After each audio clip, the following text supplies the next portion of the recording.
अभिमान, अभिमान करोगे तो नरक मिलेगा। अब अभिमान किसके भीतर नहीं है, चाहे बड़े रूप में हो चाहे सूक्ष्म रूप में हो।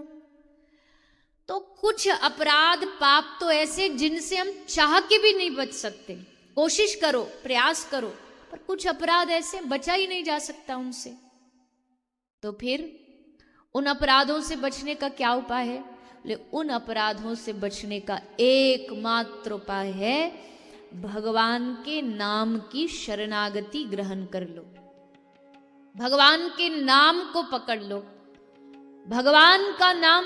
अच्छा एक बात बताओ, आप बताओ, उत्तर आप ही बताओ, पाप ज्यादा बड़ा है या भगवान का नाम ज्यादा बड़ा है? पाप में ज्यादा शक्ति है या भगवान के नाम में ज्यादा शक्ति है? वाह,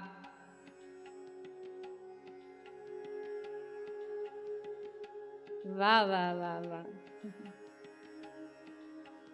मैंने कहा ना, मैंने जोश बोला था, आप जोश का भी भाप लेके आए हो। तो बाबा ने 3 बार कहा और ये बिल्कुल सही बात। हरेर नाम हरेर नामैव केवलम कलौ नास्तैव नास्तैव नास्तैव गतिरन्यथा। यहां भी कली संतरण उपनिषद में 3 बार कहा गया हरेर नाम हरेर नामैव केवलम। केवल और केवल हरिनाम, हरिनाम से ही मुक्ति है, हरिनाम से ही भक्ति है। जिसने नाम का आश्रय लिया, भगवान के नाम ने सब पापों को ऐसे क्षण में, एक चुटकी बजाते हुए जैसे कोई चीज नष्ट हो जाती है, वैसे भगवान का नाम सब पापों को नष्ट कर देता है। हाँ, भगवान का नाम का उपयोग पाप मिटाने के लिए नहीं करना चाहिए। जैसे महात्मा जी कहते हैं, मान लो गांव में कुत्ते घुस जाएं, हल्ला मचा रहे, भौंक रहे हैं, तो उन कुत्तों को भगाने के लिए उन पर शेर थोड़ी उनके पीछे छोड़ा जाता है। कुत्तों को भगाने के लिए शेर नहीं छोड़ा जाता। वैसे पापों को मिटाने के लिए इतना बड़ा भगवान का नाम जो इतना शक्तिशाली है,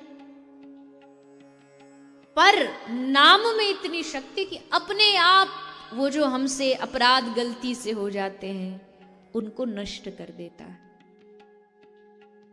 इसलिए नाम का आश्रय। अजामिल की कथा सुनाई। अजामिल की कथा का भाव भी यही है, कोई ये ना समझे, कई लोग अजामिल की कथा को गलत समझ लेते कि खूब पाप करो, बस एक बार नारायण नारायण बोल दो और मुक्त हो जाएंगे। शास्त्र की बात को समझना आसान नहीं होता है, आसान काम नहीं है। जैसे अब लोग कहते हैं कि आपके शास्त्र कहते, वेद में लिखा है कि पशु आलभेद, पशु की बलि चढ़ानी चाहिए। आलभेद मतलब मारना चाहिए पशु को। लेकिन आलभेद का एक अर्थ छूना भी होता है, स्पर्श भी होता है। तो अगर वेद कह रहे हैं पशु आलभेद, तो इसका मतलब ये भी है कि जब आप यज्ञ कर रहे हैं तो पशु का स्पर्श करके, मारने का अर्थ नहीं। हमारे जो ऋषि मुनियों की जो वाणी है ना, वो हर किसी की बुद्धि में, खोपड़ी में आ नहीं सकती। अब ये मेरा संकेत किस तरह पे आप समझ जाओ, समझ रहे हो? नहीं समझ रहे। ढोल गवार शूद्र पशु नारी, सकल ताड़ना के अधिकारी।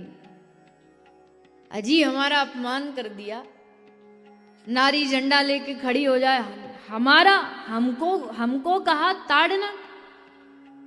अरे भैया, इतनी सी बुद्धि है, इतनी सी। और महापुरुषों की जो वाणी है ना, वो अथाह सागर है, समुद्र है। इतनी सी बुद्धि में समुद्र को भरना चाहोगे तो आ नहीं सकती। बाबा तुलसी नारी का अपमान कर सकते हैं? माता जानकी को त्यागा गया श्री रामचंद्र के द्वारा, ये बात कहने की भी बाबा तुलसी की हिम्मत नहीं हुई कि मेरी मां, जगत जननी जो माता जानकी है, भला राम उसको कैसे त्याग सकते? ये प्रसंग बाबा तुलसी ने लिखा ही नहीं रामचरितमानस में, लिखा हो तो बताओ।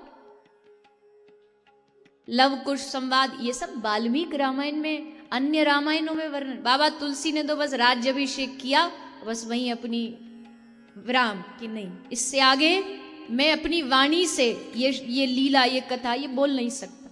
तुम उन बाबा की तुलसी पर कहते हो कि नारी जाति भेद।